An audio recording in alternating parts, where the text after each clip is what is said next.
Hello, my name is Jenna Bosiger, and you're watching my Cryptid Cryptids YouTube channel.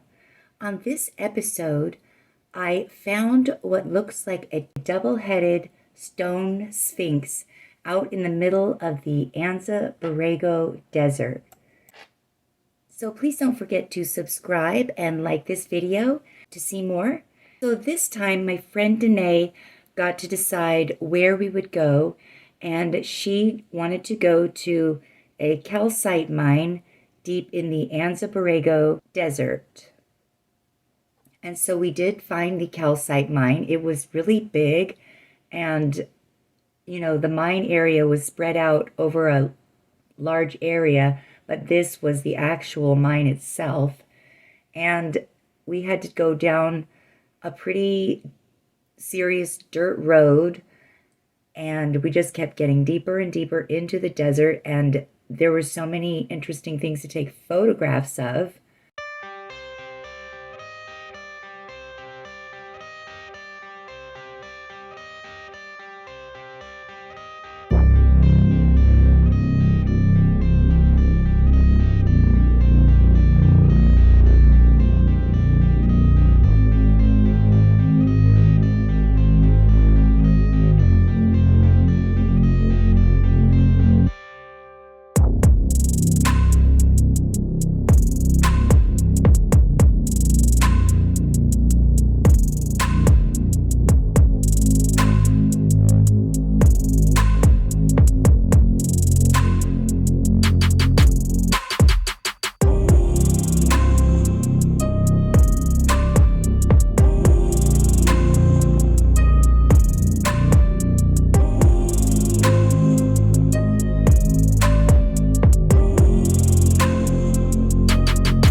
And pretty soon in the distance, I could see these two heads. They looked like two stone heads, and I was zooming in on them.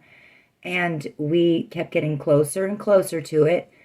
And it was just so amazing. I had to keep stopping to take pictures of it because it was just a really strange sight to see, and it was huge. So we were able to drive right up to it, and I do regret that I didn't get out and stand, at the bottom for scale. It does remind me of the time I saw the Sphinx in Egypt, and, this might just have been older or something. Who knows? It just seems, I don't know how those stones eroded like that, but it just seems unnatural. Now, that's not really me up there because I couldn't have climbed up there. But I do, like I said, I wish I would have put myself, at least down there on the bottom for scale. I could have walked over there, but next time.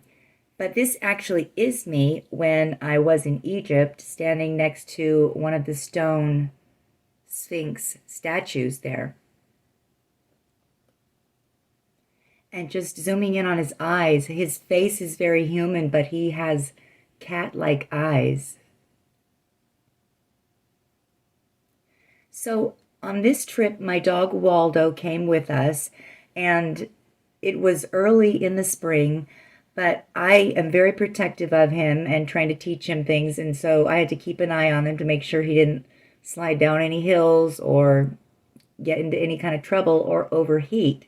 And at one point, I lost track of Danae, and so I found a cave, and it was a really cool cave, actually, and I made Waldo get inside of the cave so he could cool down in the shade, and I had plenty of water for him, but we waited there to meet back up with Danae, and even just sitting there, I was able to get a lot of great pictures. Of course, I had to stay there with him. He wouldn't have stayed there if I would have moved, so we hung out there in the cave for a while.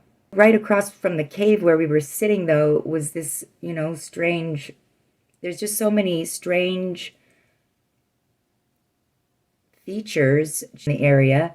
And I guess most of this erosion is caused by wind, because the wind is very intense up here. It's always windy in the desert, but it gets like a dune windstorm here.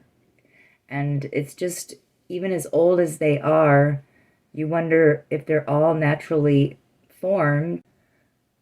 It's just really strange why it has the two heads on top.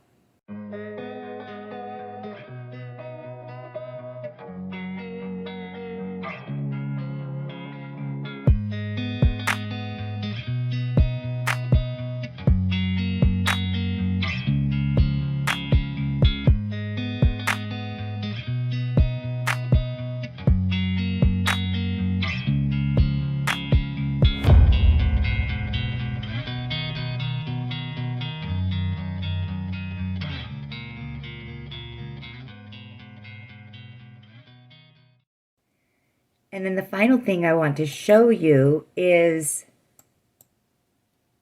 really what looks like two dragons, maybe kind of some kind of snake, serpent, reptilian dragon. But there's so many coincidences here for this not to actually be a dragon. Like, not only are there two heads, they have those wispy things that, you know, dragons are always pictured with, and eyes. They both have eyes, but what's really strange is that they both have these necks that look like dinosaur neck bones, and it's like one, you know. But if you think about what happened in this area when the comet that killed the dinosaurs hit in the Yucatan, like, what do you think happened in this area? And likely it liquefied, the ground liquefied and turned to mud, and any dinosaurs living there at the time were buried and drowned in a mud flood. And literally millions of years later, in places like this where you can see the erosion, they're starting to peer out. Incredibly long ago, it's hard for us to even imagine, and to imagine the type of erosion that takes place over that long of time, and the size and the scale of those things. Like, our eyes barely, you know, if we can't imagine it, it's hard for us to see it. But it's very possible that some of these mountains and things like this in the mountains were either dinosaurs, or even go farther back to the days of the Titans. All right, well, that's going to do it for this interesting trip that I took. And I appreciate you watching very much. Don't forget to like and subscribe. And until next time, bye.